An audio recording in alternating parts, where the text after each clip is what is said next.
नित्यानंद, जो कि भारत में रेप और यौन शोषण का आरोपी है, उसके खिलाफ इंटरपोल का नोटिस जारी है।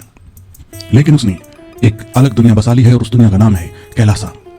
यहाँ नित्यानंद बेखौफ रहता है, उसे किसी कानून का कोई भय नहीं। और ताज्जुब की बात यह है कि कैलासा को वह हिंदू राष्ट्र कहता है और उसकी प्रतिनिधि संयुक्त राष्ट्र के मंच में शामिल होने का दावा करती है। भगोड़े नित्यानंद के अलग देश कैलासा को लेकर किसी के भी जहन में बड़े सवाल उठ सकते हैं।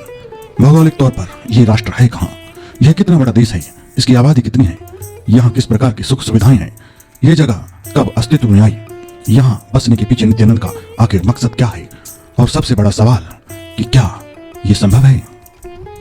रेप केस का आरोपी नित्यानंद का देश कैलासा दक्षिण अमेरिका के इक्वाडोर में है। भारत से इसकी दूरी करीब 17,000 किलोमीटर है। वैसे तो कैलासा वेबसाइट का दावा है कि दुनिया में उनके देश के नागरिक करीब 2 करोड़ हैं, लेकिन यूएन में शामिल होने का दावा करने वाली विजयप्रिया नित्यानंद ने कहा है कि यहाँ की आबादी 20 लाख है। विजयप्रिया का दावा है कि 150 देशों में कैलासा के दूतावास हैं। साल 2020 में नित्यानंद ने घोषणा की थी कि इक्वाडोर के पास उसने एक द्वीप खरीदा है और नए देश की स्थापना की है।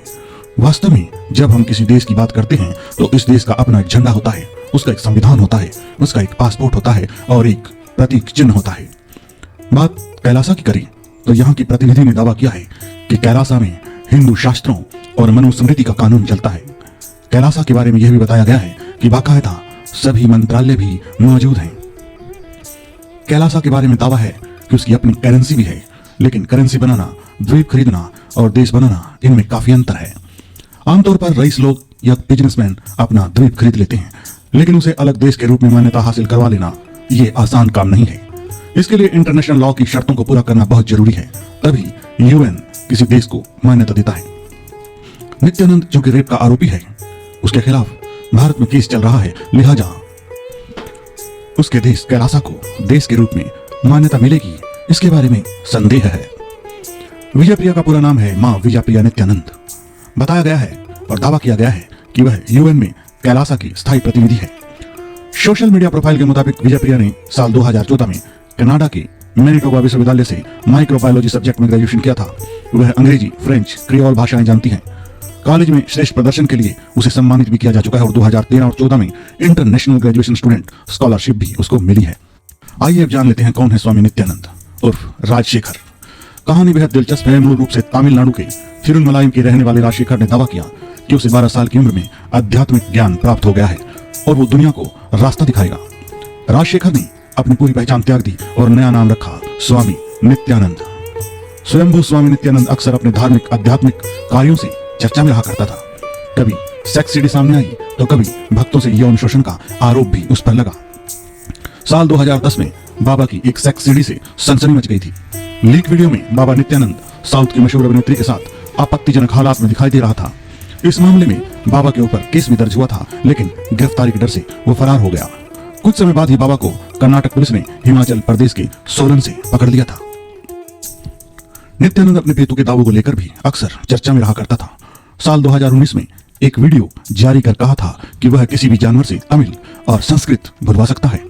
एक धार्मिक कार्यक्रम के दौरान नित्यानंद ने कहा था कि गाय, शेर और बंदर या किसी भी जानवर को वे संस्कृत भाषा सिखा सकते हैं। सभी जानवर इसी भाषा में इंसानों के साथ बात भी कर पाएंगे। उसने दावा किया था कि जानवरों के पास इंसानों की तरह ऑर्गन नहीं होते, इसलिए वह ऐसा अंग बनाने की दिशा में काम कर रहा है जिससे जानवर भी इंसानों से बातें कर सकेंगे। दावा यह भी किया गया था कि जानवरों से बात करने के लिए एक सॉफ्टवेयर भी वो तैयार करवा रहा है।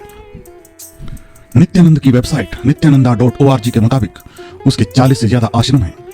विवादों से भी उसका चोली दामन का साथ है। साल 2019 तमिलनाडु के एक दंपति ने गुजरात उच्च न्यायालय का रुख करते हुए आरोप लगाया था कि उनके बच्चों को अहमदाबाद में नित्यानंद के आश्रम में अवैध रूप से बंद करके रखा गया है। इसी तरह साल 2010 में नित्यानंद की कथित सीडी सामने आई तो सफाई देते हुए अपने आप को नपुंसक बता दिया था और कहा था कि वह केवल शवासन का अभ्यास कर रहा था।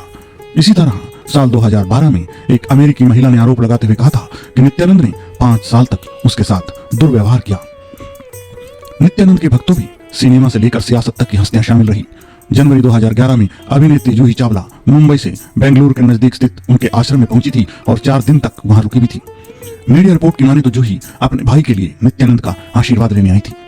आपको बता दें कि अभिनेत्री जूही चावला का भाई उन दिनों बहुत बीमार था और कोमा में था।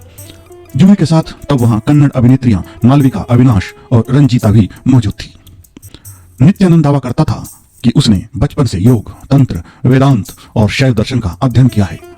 उसके अलावा रामकृष्ण मठ में शिक्षा हुई है उसकी। नित्यानंद की जन्म की तारीख भी विवादित है। 2003 में अमेरिका का वीजा लेते समय अपनी जन्म तिथि 13 मार्च 1977 बताई थी, जबकि कर्नाटक हाई कोर्ट को दिए गए हल्फनामे में जन्म तिथि 1 जनवरी 1978 बताई। कहा जाता है कि नित्यानंद का मैकेनिकल इंजीनियरिंग में भी डिप्लोमा फर्जी निकला। साल 2019 में नित्यानंद अपराधी घोषित होने के बाद फरार हो गया और भारत से लगभग 16,000 किलोमीटर दूर इक्वाडोर के नजदीक अपना अलग देश बना लिया, जिसका नाम रखा कैलासा, और इसके एकमात्र हिंदू राष्ट्र होने का भी दावा किया गया। उसकी वेबसाइट के मुताबिक नित्यानंद ने कैलासा में कैबिनेट के साथ कई विभागों का भी गठन किया है। नित्यानंद ने अपने इस कथित देश का एक झंडा भी जारी किया जो त्रिकोण आकार का है। झंडे पर उसकी खुद की तस्वीर भी है। आपको बता दें कि दक्षिण अमेरिका में त्रिनिदाद और टोबैगो, इक्वाडोर समेत कई ऐसे द्वीपीय देश हैं जहां कोई भी निजी तौर पर द्वीप खरीद सकता है और एक माइक्रो कंट्री की स्थापना कर सकता है। स्वामी नित्यानंद आजकल फिर से एक बार सुर्खियों में है। विवादित धर्मगुरु ने दक्षिण अमेरिकी देश इक्वाडोर और त्रिनिदाद के पास एक टापू खरीदा था। उसने इस टापू को नया देश घोषित कर नाम दिया कैलासा। अब वह लोगों को कैलासा आने के लिए वीजा अप्लाई करने की अपील भी कर रहा है। बता दें कि नित्यानंद अपनी सेविका साध्वी के साथ सेक्स टेप के कारण दुनिया भर में बदनाम हो गया था। नित्यानंद ने एक वीडियो जारी कर कैलासा पहुंचने के लिए चार्टर्ड प्लेन सर्विस की भी घोषणा की है। इस वीडियो में उसने बताया कि कैलासा आने वाले व्यक्ति को 3 दिन तक ठहरने की सुविधा दी जाएगी। कैलासा आने के लिए उसने रूट मैप भी जारी कर दिया है। नित्यानंद का दावा है कि कैलासा कोई आश्रम या अड्डा नहीं है, बल्कि अपने आप में एक पूरा देश है, जहां का अपना संविधान है, अपना झंडा है, अपनी सेना है, अपना प्रधानमंत्री है और अपनी सरकार भी है। उसने पिछले साल ही खुद का राष्ट्र कैलासा बसाने का दावा किया था और तब से लगातार उसके कई वीडियो भी सामने आते रहते हैं। उसका दावा है कि कैलासा एक हिंदू राष्ट्र है, जहां दुनिया के विभिन्न हिस्सों से बेदखल हो चुके हिंदुओं को शरण मिलेगी।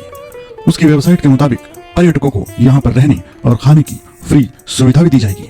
हालांकि उसने अपनी वेबसाइट पर आध्यात्मिक नागरिकता की बात कही है। ऐसे में उसके दावों पर संदेह जताया जा रहा है। आपको बता दें कि नित्यानंद के करोड़ों फॉलोअर्स हैं, जिनमें करोड़पतियों की भी कमी नहीं है। कहा जाता है कि उन्हीं रईस भक्तों की मदद से स्वामी नित्यानंद ने भारत से फरार होने में कामयाबी हासिल की थी और आज भी उसके करोड़ों फॉलोअर्स हैं जो उसे भगवान की तरह पूजते हैं।